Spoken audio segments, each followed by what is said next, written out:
All right.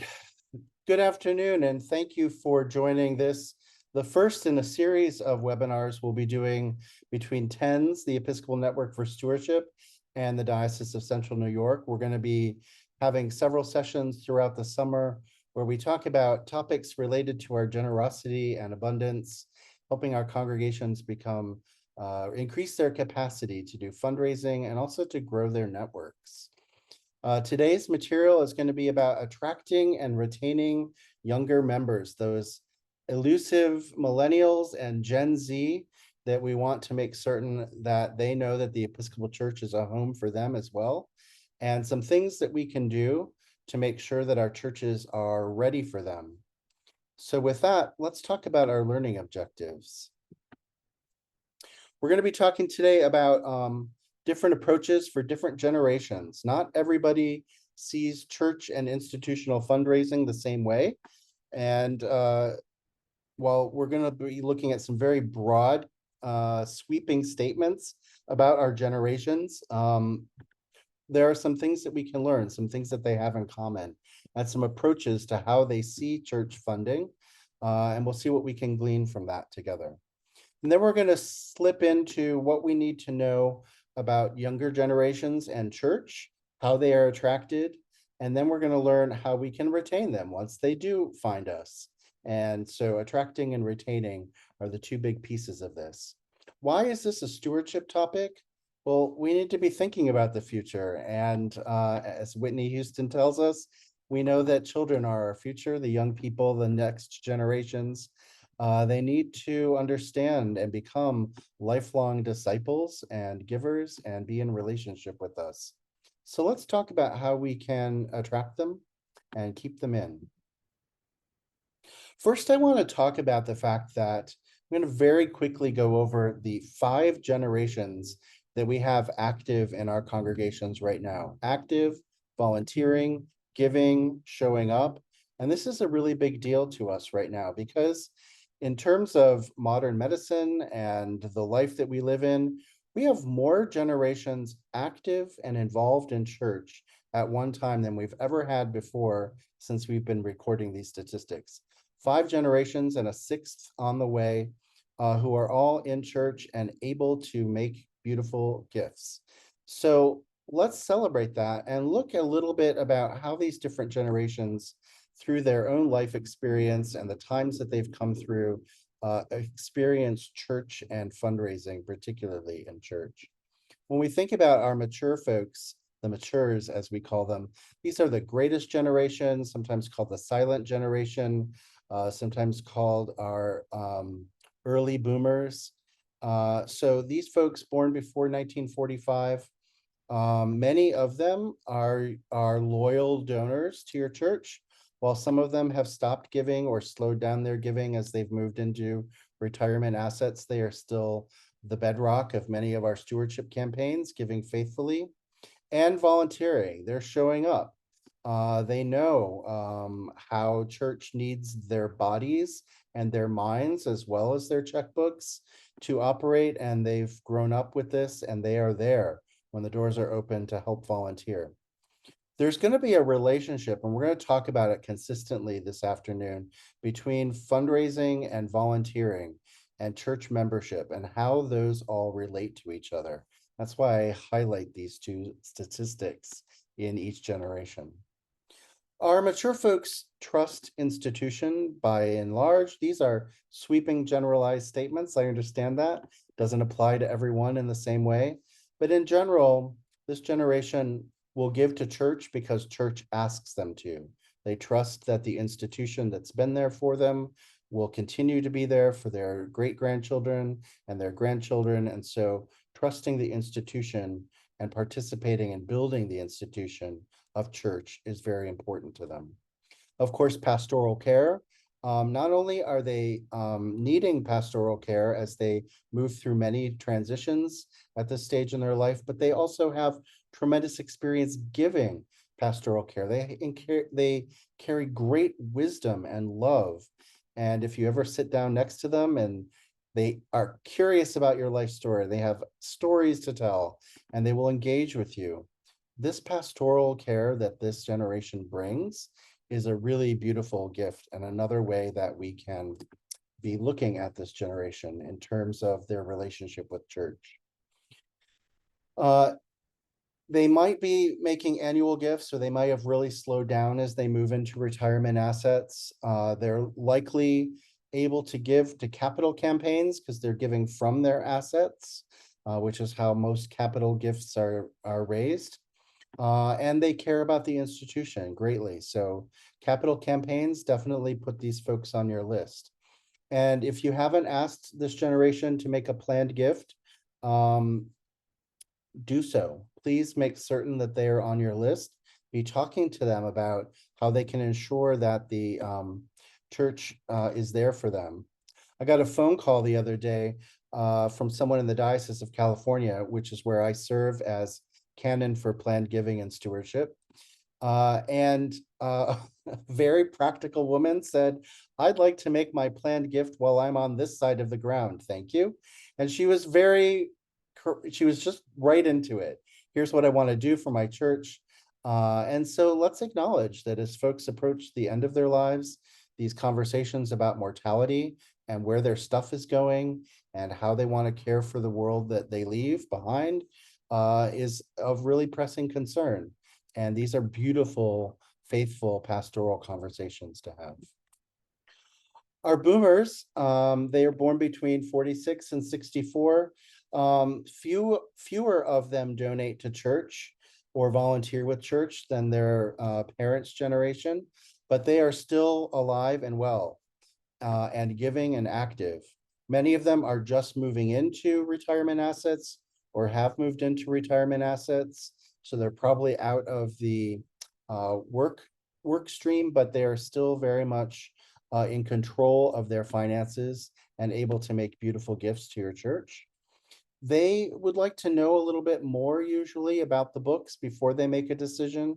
They've started to see some of those cracks in the institutional armor.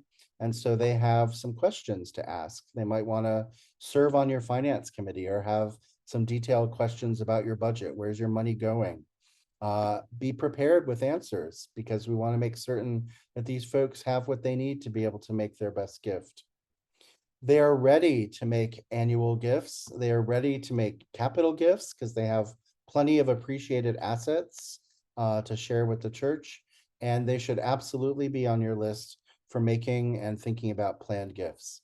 I talk about planned gifts so much because it takes usually 7 or 8 times of someone being asked to think about making a planned gift before they're ready to.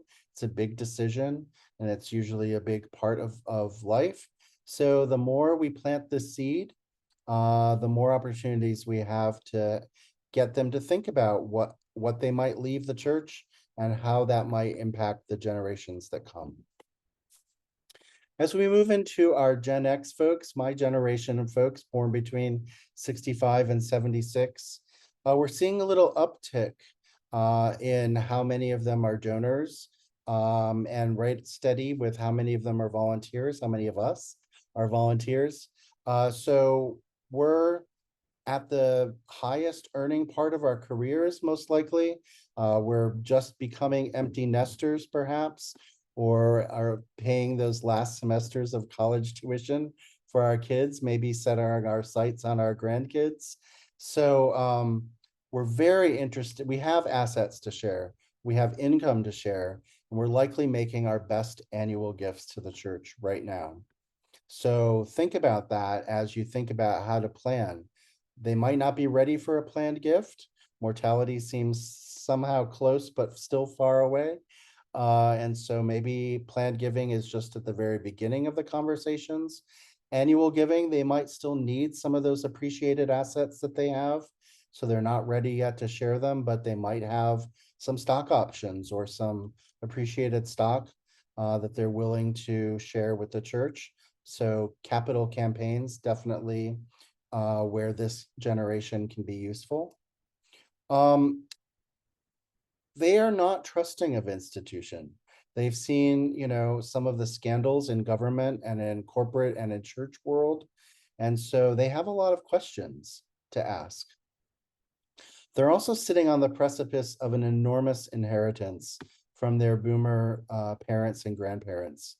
$40 trillion is going to transfer to this and to the millennial generation in the next 15 years. $40 trillion in assets in play. And so our churches need to be prepared to help them manage that. Think about how the church can benefit from that, how they can enliven their own spiritual formation by being a part of that. And let's take advantage of the fact that there's going to be yet another great transfer of wealth.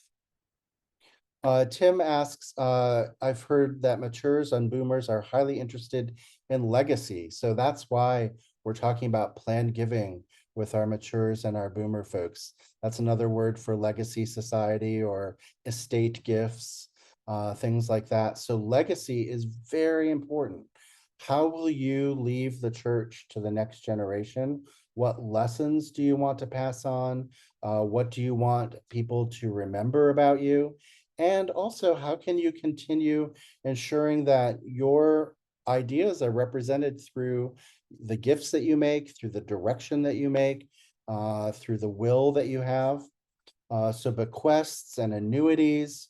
Bequests are straight out gifts from a will.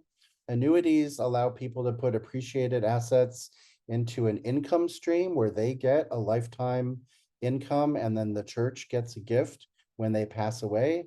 It's a beautiful way to structure giving and make certain that legacy is preserved. So absolutely, Tim, legacy is important to our older generations. It's important to all of us in a way.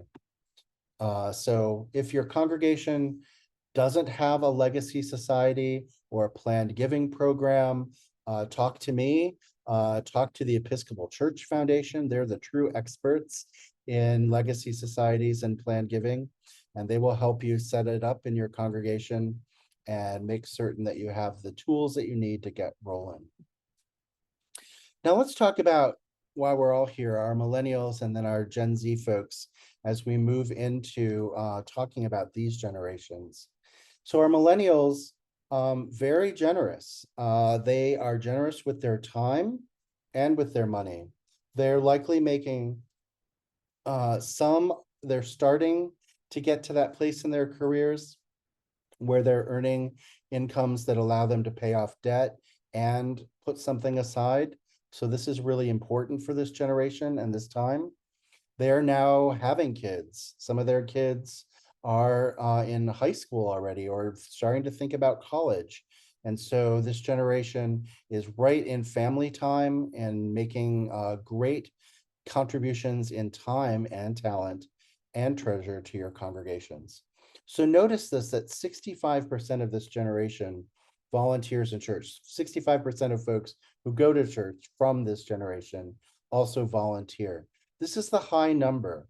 And this tells us some things, that volunteer activities, that how you spend your time and money as a church out in the world is important to this generation. Take note of that, because our millennials want to know that the gifts that they make with their bodies and with their checkbooks make a difference in the world around them. That's why they're interested in church and the message of Jesus about bringing hope and bringing change and bringing healing to a world that they see is in great need of healing.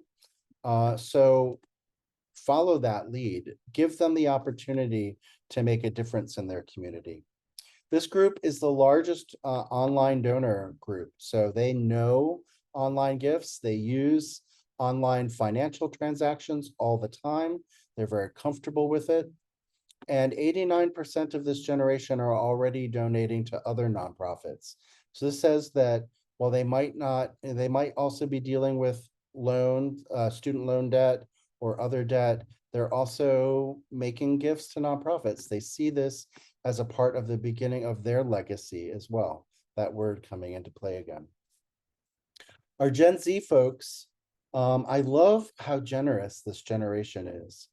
By 20 years old, 30 of them have already made a donation to a nonprofit. When I was 20 years old and in college, I was not making gifts to nonprofits. So it's incredible that that mindset has changed so much, that this generation is incredibly generous with their time. And now Online giving makes that really easy. You can give $5 to something. They have these GoFundMe or Kickstarter or just straight up financial text to give. All these great options where people can make small but sustaining gifts over time. It allows this generation that's so easy to click through things to make gifts that are meaningful. Your church should know this and be thinking about this. How do you make your giving accessible, mobile, ready to go so that younger members can make their gifts easily? They are really interested in what's going on in the planet. They want to know that church is a place where our environment can also be saved, not just our communities, not just the people in them, but also the planet around us.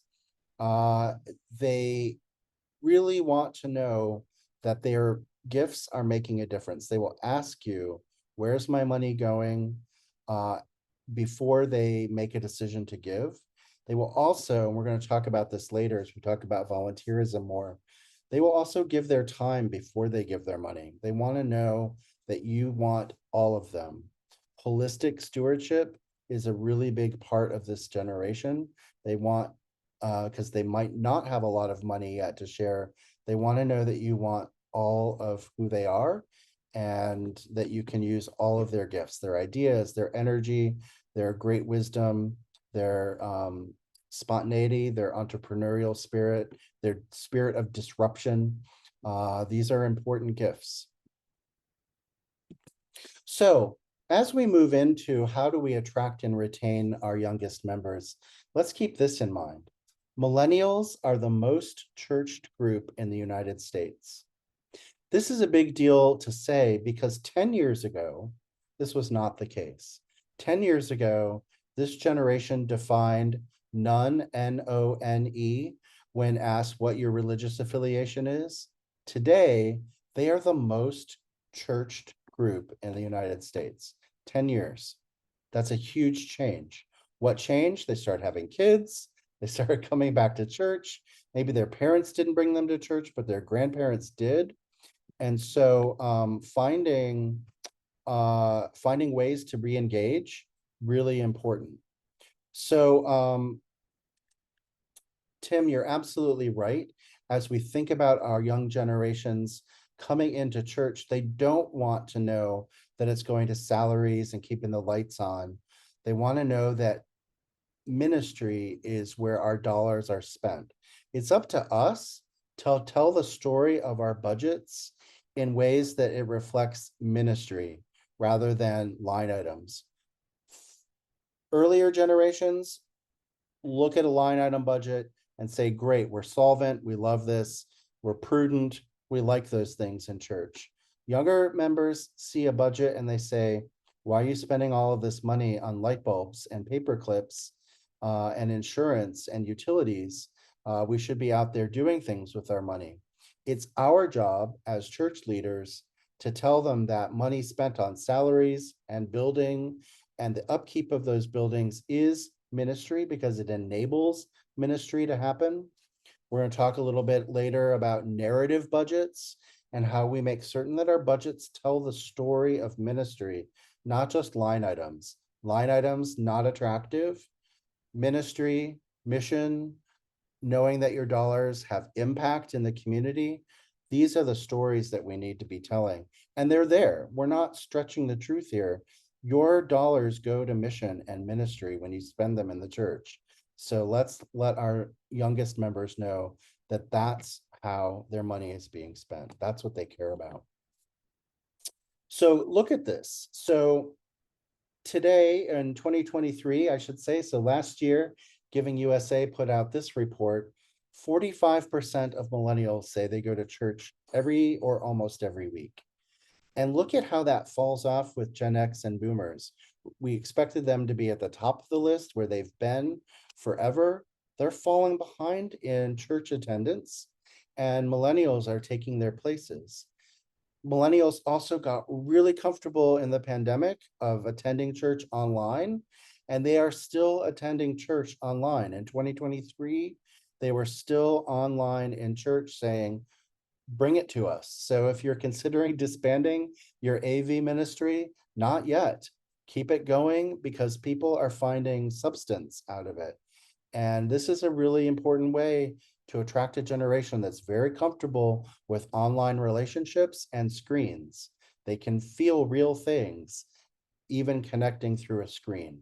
So that part of your ministry, also very important to our younger folks. So let's talk about some strategies that we need to adopt to make our church ready for young members. And we're talking about how to engage the wider community, that's our neighbors, make certain that they know that we are doing the work that Jesus calls us to do, to seek and serve and to help our neighbors. Let's talk about how we increase volunteer engagement, because volunteerism is the way in for many of our youngest members. And then how we make disciples and fund donors out of these young members. So results are important. We need to talk about what we do in the world that changes the world and use numbers and stories and media to do that. Quick videos, social media posts, testimonials in church. Talk about how your work in a food pantry, in a tutoring program, in an environmental cleanup, in a senior reading program, in a daycare program, whatever it is that your church is called to do, in the many ways that your members are out and engaged, bring those stories and thereby the impact of those stories back into church and remind people that results are what you do when you make gifts to your church. When you invest your time, talent, and treasure in church, it is transformed. Like all gifts that come to the altar, they are gathered, blessed, broken, and shared with the world in need. That's also ourselves and our finances as well. Those gifts go out into the community to transform and change lives. They are transformed from dollars into ministry. And this is the story that we need to bring back to our young members and show them results. Your giving has an impact. So how does this look? We have a food program. Great. How many people does it feed? And what food do you get from them and where does it come from? We have a tutoring program. Great. How many students come through it? And what happens? Do their grade points go up? Do they feel more satisfied? Do they feel better self-esteem about school and their success? What are we noticing when people go through our life-changing programs? Are their lives changed? And how does that happen? Jody asks, how do we get them to view these videos and testimonials? Put it back into their hands through their phones. So you have a Facebook page in your church. If all it is like one-way communication, you're not engaging, you're not asking questions. And many of our youngest members have moved on even from Facebook. So use Instagram, use TikTok, be bold, tell those stories, get them out there. This is the way to do it. Also, newsletters, e-newsletters, that weekly or monthly communication from the parish about things that are going on. Make certain that you put video links in that. Use QR codes, those square squiggly lined things that take your phone to a website or an app and share a video or share a website with them. Make it very easy. One click and you're in. This is the way to get those materials back into the hands.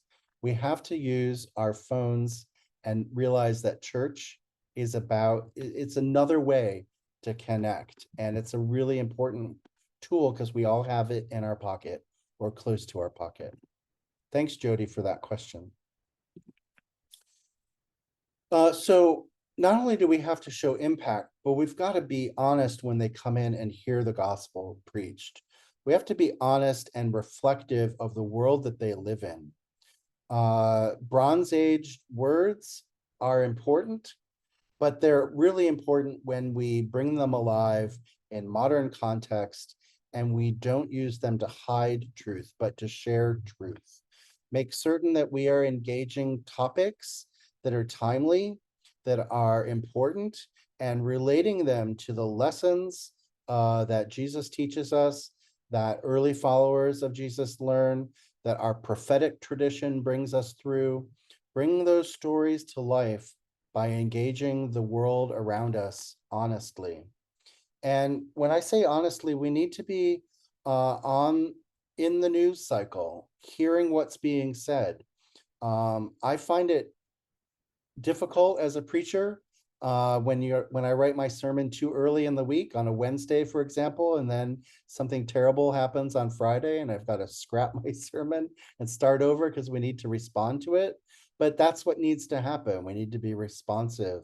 We can't, yes, there are times for ancient teachings and tradition. I'm not discarding that at all. We need to live in that world as well, but we also need to respond in a gospel way to the truth or confronting the truth that's around us. Engage the news and preach about whole, healthy relationships. Follow the mood of your church and help them through the complicated issues of identity and the politics around that. Not partisan politics, but the way that we engage our policy, our civil discourse on on humanity, on our identities, on who we are. Stay on the right side of history. The Methodists have done some great work in the last few years on looking at architecture and church. And we have this notion that churches that look traditional are off-putting to our young generations. And the Methodists will tell you that is not the case. And they have the research to back it up. So make your church look like church. Spaces that look traditional, that feel traditional, that aren't too big and not too small, but are cozy, allow people to have that space. If you have a cavernous building that has a small congregation in it, you know, close off some pews and bring people forward, keep people together, learn ways to use your architecture. Take a look at this. They put this out in a study, the Methodist group Barna put this out in a study and asked millennials to pick the altar that they found most appealing. And so you see it here that the one in the lightest color, that yellowish brown color, 37% of millennials thought that the church that looks pretty darn traditional with stained glass and a big old altar and a crucifix was the one that they picked that looks most appealing to them. Most appealing is a subjective thing, but that's what we're going for here. Like, what do you see when you look at church? And by contrast, some of these more contemporary spaces that look, you know, more aesthetic, more monastic even, you know, less appealing because it looks less like the church that they expect from pictures, from when their grandparents took them to church. So this is the vibe that they're looking for. Pay attention to that because there's been a trend in the Episcopal Church to say we need to change the way we look and be more responsive to young people. Well, young people are telling us that they're quite fine with the architecture that you have. Make the architecture that you have work for you and don't be ashamed of what you have. So Jody, I think that the one that's 37% is a crucifix. I think that's a body on that cross. But you're right. You know, it's a big, obvious Christian symbol that they're looking at here, and it makes the altar most appealing. Again, appeal, the word appealing is a subjective term, but that's what the Methodists were asking. Good old Methodists, thank you for doing this research for us. The Methodists also, in the pandemic, released some information on how to make sure that your technology is up to snuff. Our youngest members are digital natives. They use technology in their classroom, in their business, in their social lives. And so if your tech doesn't match up with some basic standards, your PowerPoint gets out of line with your hymn, or if you're going to use screens and bring them in, do it the right way. There's this great article from the United Methodist Church on how to make certain that your PowerPoint, that your screens match up with your content and that you're doing things right.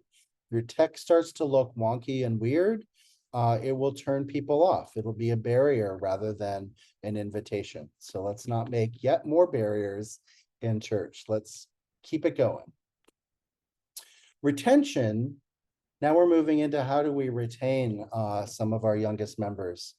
We need to remember that generosity, that giving of the things that you've worked so hard to accumulate is countercultural.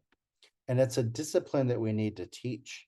And church is a place where we teach this. Jesus taught us to be countercultural, to flip the tables, literally, to talk about how things were and how they should be, and to live into that reality.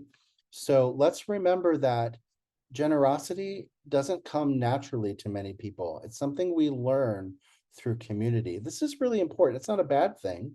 We need to learn that, and Christian communities need to teach about generosity. This is countercultural because the world around us preaches scarcity. It preaches fear. It preaches get in now and earn as much as you can and save it away. And the church says, no, invest in your community, and then your community will take care of you. This is a different teaching model and a different way that church thinks about itself. So start those disciplines, focus on that retention. The emotional involvement of creating volunteer programs draws people in because it increases community networking, bonding between members. If they work together and then they worship together, they create community together. We're finding, and this is true of our Gen Z folks, we're finding that many of them will volunteer long before they show up in church ready to worship. They will come on Saturdays before they come on Sundays. So if you have a Saturday program or a weeknight program or something that's a part of your outreach, make certain that you are broadcasting, inviting volunteer opportunities more widely than your church. So not just in your church newsletter, we need volunteers, but on community bulletin boards, through word of mouth, through a lot of high schools ask community service hours from their seniors or at some point in their curriculum. Get involved with local schools and say, we've got a tutoring program or a backpack stuffing program or a Riverwalk cleanup program that we do. We need volunteers, and it needs to be new people because they will be attracted to what you do, and then they will learn that you're Christians and that you have a whole nother thing going on Sundays and want to be a part of that.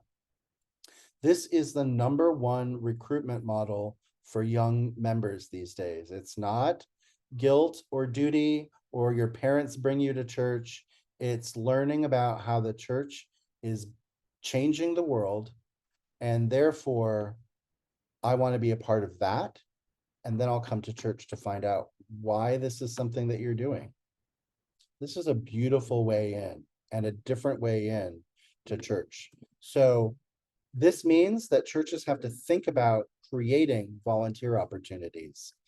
That means a little work on our part, and training and teaching and supporting that ministry, but it goes a long way to attracting new members.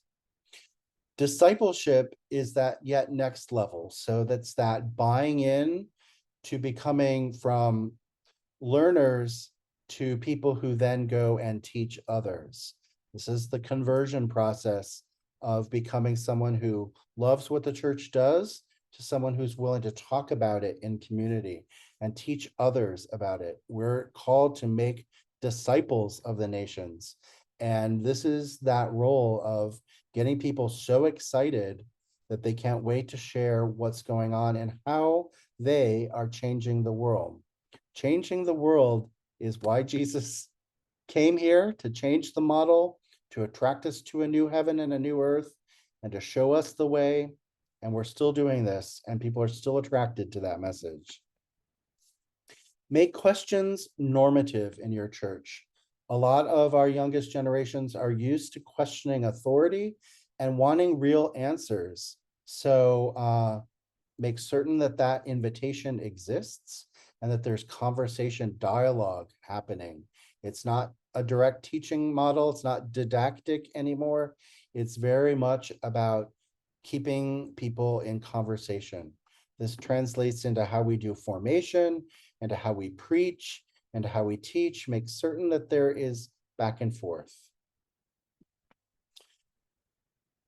Our youngest generations are more racially diverse than all other generations. 43% of millennials and Gen Z in America are non-white. And so we need to make certain that our church leadership matches the diversity that's in our community. That's intentional work. That's hard work. It's not easy, and it's not always overnight. But it's a goal to strive for and something that we need to do. When there's a mismatch between church leaders and the community that they serve, that's a noticeable difference in folks who are very keenly tied into identity and race and other ways that we are diverse. So look at gender and age and identity and orientation, not just skin color, but all the ways that we are diverse as people of God, and make certain that our church leadership, our church opportunities mirror the diversity that's around us. As our members get younger and younger, they will become more and more diverse. We have to understand that and be prepared for it, and deal with whatever systems are going on in our own churches that sometimes prevent that. I realize that's a huge statement that we need to talk about and unpack later, but it's there. So be thinking about it. At the same way, be optimistic. The world is full of terrible news. Church should be a place of good news. It's what we're there for. It's to share a vision of hope for the world. Optimism is attractive, and young people are faced with terrible news in their face, in their feed, from their friends all the time. Give them good news that they can't wait to share. Politics, we can't escape them. They're also in our feed and in our world and in our news. But not the national politics, not the partisan politics, not are you blue or red, but what matters to you at home? Local issues, local races, and local ballot initiatives about housing, about environment, about public spending, about things like that. That's what churches care about. And that's where you and your members can make a difference by going to school board meetings, by going to city council meetings, by learning what's going on, not to endorse candidates, but to learn about issues and learn how the church has something to say about how our society is governed, how our planet is cared for, how our teachers can teach, and how our doctors can heal. So be a part of those institutions and bring politics in ways that are important and show the impact that people have. That's not in our national political scheme. It's very local. Finally, I want us to say, if you've got tech that's still Web 1.0, it's directive rather than interactive. You've got to do that. You've got to fix that. Find ways for people to not just use your Facebook to receive information, but to share information as well. Become a hub of information sharing. This is really important as we move through attracting our youngest members. I love what Tim says. Wear your collars. When you go out into the world, let people know that you're representing the church. If you've got a collar to wear it. If you've got a pin that says you're a member of a church, put it on. Let people know. As the song goes, they will know we are Christians by our love. We'll also know we are Christians by how we present ourselves, what we share, and that witness of a collar or a church button or a lapel pin saying, I'm a member of this place and I'm here to pay attention and contribute ideas says something about how the church is affiliated with its neighbors. We need to be a part of our neighbors, not separated. We are not secret societies or walled gardens. We are open places where we need to share that love. Thank you, Tim, for reminding us of that. Finally, make certain that your giving is Millennial and Gen Z friendly, that you have mobile giving options, online giving options. I want to take one moment here very quickly to say your youngest members, your Gen Z, your millennials, especially your Gen Z and the Gen Alpha that comes after them, they might not ever be comfortable filling out a pledge form. It's not in their mindset to enter into yet more debt contracts with institutions. We at church need to think about ways that we can enable their recurring giving, their discipleship in being donors without paperwork. They will make gifts. They won't always fill out your form for you.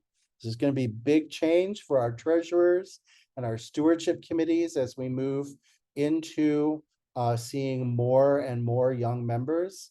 And let's also look at the fact that people who are a part of the gig economy or are seasonal workers might feel really uncomfortable about filling out a pledge when they don't know how their income is going to come in and what the year is going to give them. So give them opportunities to give when they can, to make gifts from their phone when they're feeling like they can.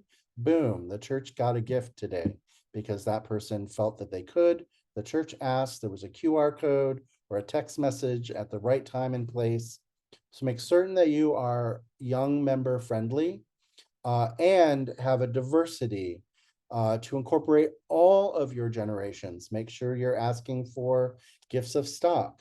Make sure you're asking for gifts directly from retirement funds, from retirement accounts. There are tax advantages to this. If you want to know more about it, talk to me, talk to your treasurer, your diocesan finance office.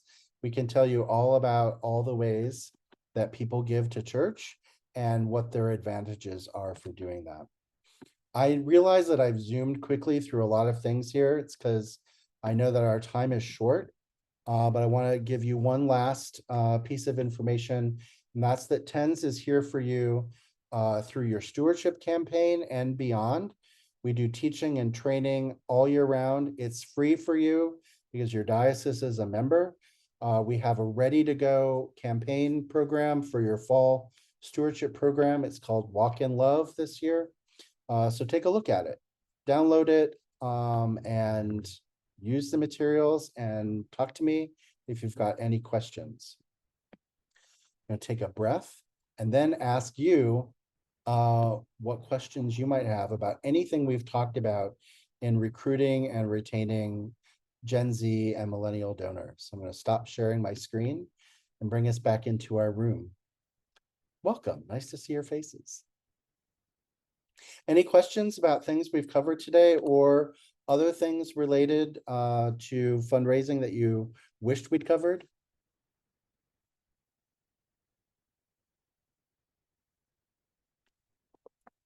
What's that, Tim? Sorry, I couldn't find the raise hand button.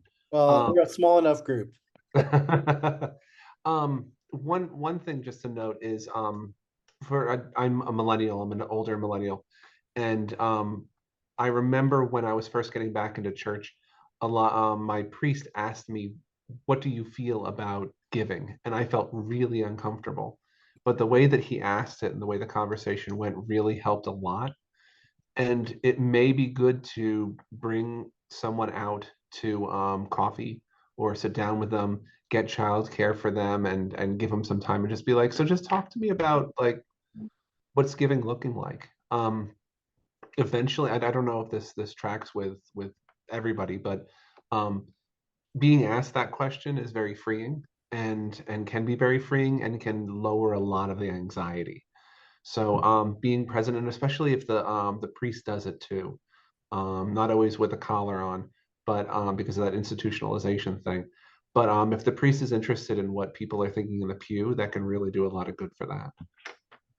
Tim, I think you're absolutely right. And what a beautiful opportunity that that priest gave you to ask that big question, not know how you were going to answer it, and then sit back and listen. That's a gift too, right? Because when I deal with money 24/7 in church, right? This is my ministry. I'm always having conversations with people about their giving. And I love it, but every one of them is different and every one of them could go any number of ways. And when you're dealing with faith and emotion and money, we tie up our money in all kinds of stuff, right? In our hopes, our fears, our dreams, our successes, our feelings of failure. All of this is expressed through our money. So when you ask people to talk about their giving, wow, what an opening. And what does giving look like or mean to them? How can the church support your giving? When have you felt icky about giving? I mean, these are questions that we should talk about in church because there are all those answers, right? Plenty of cases in which church is manipulative in the way it asks people to make their gift. Give till it hurts, or these kind of duty or obligation things that sometimes slip off our tongue. We don't mean them. That's not what church giving is about. So ask those questions. I love that. Beautiful invitation. I had a question also. Yeah. The best way, what intrigued me was them making the connections. So attending school board meetings and council meetings, that piece is easy. Based on my schedule and my knowledge, I can easily find when those are and show up. But making the actual connection, for instance, you getting them to volunteer. You said that they'll come and they'll volunteer. It's like, hey, we have the painting project. Who wants to, whatever, got to do your community service, come help us paint. And then while they're here, they're having a great time. They're talking to each other. They're talking to us. We're feeding them pizza, right? And then maybe they come back. How do you make that bridge? How do you make those inroads to say, hey, we have this project and we want to have your kids do this thing? Right. Well, you started off exactly right. So, there's this project, you invite people to be a part of that, you feed them, they're getting to know people. And for a while, it can just be that. And so I think the feeling that sometimes we have when we ask people to come and volunteer, within our mind, we're recruiting them, but in their mind, they're volunteering. So Mhm. let's let them live in that world until they ask questions about us. So don't be so quick to close the deal and get them to show up on a Sunday. Show up on a few Saturdays. We're still here. We're still painting. We still need you. And then they're going to start naturally. They're either going to be attracted to you or they're going to say, thanks for the opportunity. Call me next time you need painting, right? Which is also perfectly fine. You still need painting done. Yeah. But I think don't try to close the deal too quickly. Let them start to say, wow, this group of people, they're kind of real. I get that they're all part of church, but they also have a sense of humor. They Hmm. also are raising kids like I am. They're also struggling with finances. They're also complaining about politics or the weather or their aging parents or whatever we're talking about, right? So it's like, wow, now I'm home. Now I feel like I'm in community. What do you do on Sundays? They might start to ask one day. Or what makes you Mhm. this way? What makes you open?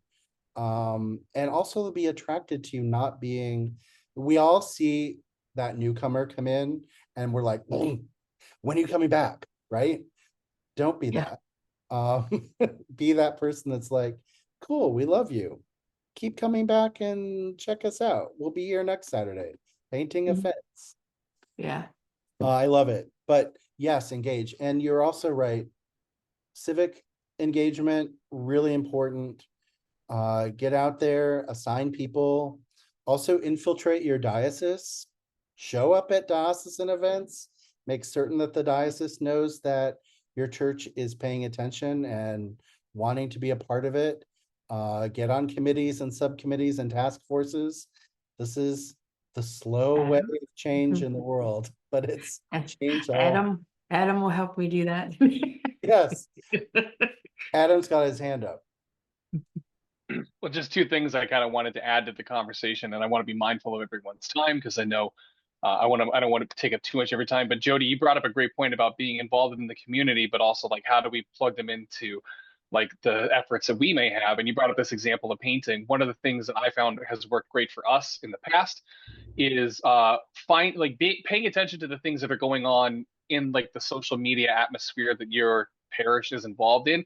And when you see that there is a community project, rally a couple of people from your parish to go be involved in that community project, because that's a really great way to establish connection and then drive recruitment to the things that you may need assistance with. Because I think our natural impulse is, well, if I can just hop on Canva and make a really appealing post and I can throw it on our social media, well, people are going to show up. But remembering that sometimes those people who are going to see that stuff are already in the silo. So those are the people that you're already going to be tapping for that. But if we're trying to grab people from our community, when they see us there 2, 3, 4, 5 times painting the fence, doing the garbage pickup, whatever it is, then we can start developing connections with them and be like, oh, hey, we've got this thing going on at my church and we just need some help doing some repairs. We're doing a Saturday after it. We'd love to have an extra couple sets of hands. And as long as my invitation has never been, and by the way, we would also love for you to come to church on Sunday, that stuff kind of comes more organically after that. And the one thing I really love that you brought up, Davey, about finding the ways that millennials and Gen Z give natively. I know for us, one of the pain points at my parish has been trying to drive things like Venmo as a giving platform because we do have online giving, but it's PayPal. And I think a lot of times there's like this weird ick, if you want to use a term in the zeitgeist around PayPal. Now, I use PayPal because I'm kind of like firmly in that spot where like I can use either platform. But one of the things that I have found again in the past that has worked and other parishes have been involved in is to try and help promote online giving, especially among younger givers. We'll take like 4 Sundays a year, and we're going to take a collection specifically as an online collection towards a cause that we want to support. Because a lot of the data, Davey talked a lot about Barna, and a lot of the data that comes out of Barna says that millennials and Gen Z are very change driven. They're very, very oriented towards social justice causes. So if we can actually show them, hey, this isn't just going towards, like Tim brought up, keeping the lights on and all that kind of stuff. If we can say, oh, this week we're giving towards this specific food pantry, boom, then they're plugging in and they're going to give the $10. And then that kind of helps change their culture around the giving portion of it. And then they'll eventually start being like, oh, I can do this when I'm here on a Sunday. Just throw $5 in the plate. So yeah, those are just two things I wanted to kind of share and echo. Yeah, good tips. And so easy to implement, right? Tim brought up wearing the collar when you go to things. When we as churches go out and volunteer, we should have a uniform as well. If it's a vest, if it's a t-shirt, if it's a ball cap, if it's a button, when you're doing that community service thing, you should spend the extra couple bucks on getting everybody a t-shirt that says, I'm a, volunteer of St. Swithin's and this really matters to me. Whatever you want to do, those kinds of identities let people know, even if they're seeing you from afar, what's that group of people wearing pale blue t-shirts all about? Like, what are they doing over there? And so it's just another way to say we are here, we're visible. And I realize that everybody has more t-shirts and ball caps than they want, but they're also easy.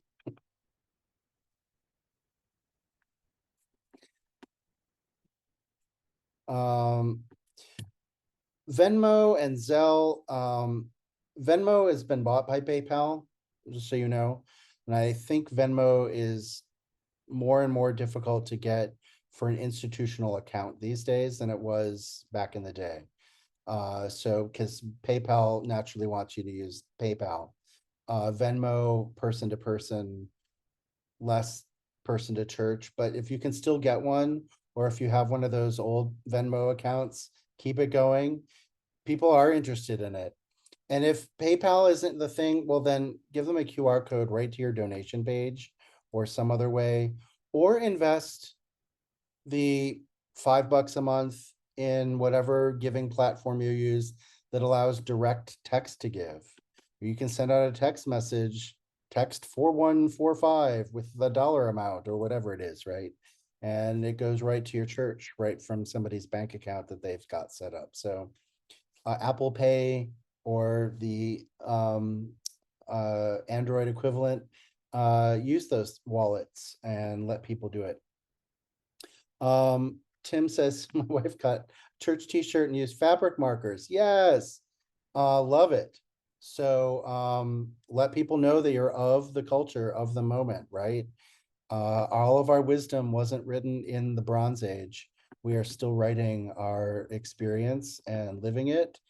And Jesus is still alive, and so are we. So I love that. There's good stuff out there. Be present in the moment. Well, I love this. I love this conversation. I could talk all day, but then we'd get nothing else done. So I'm going to bring us to a close, and I'm going to say, talk about this with your colleagues in Central New York and tell them how great it was. We're going to share the video and the slides with you. If you found it useful, share them out and encourage more people to come to our next sessions, because we're going to be here 3 times this summer doing this work together. And I don't have it in front of me when we're next meeting. Adam, do you?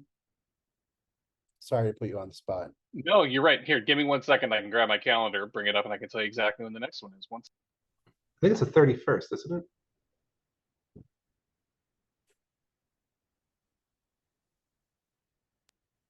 Yes. Yep. Wait, no, No, not the 31st. Sorry. Nope, it is. the 27th. Yes. We're going to specifically be talking about virtual giving. Yep, that's right. Same time, same bat time, same bat channel ish. On August 27th. Yes. Yep, there we go. All right. Well, friends, thank you for the work that you do in Central New York. Thank you for being who you are. Stewardship is often thankless work, but it's beautiful work. And I want you to know that TENS has your back. Call on us. We are, a resource for you. So use us. All right, friends. I'll see you Thank soon. you. Have a great day. Bye. Thanks, everyone.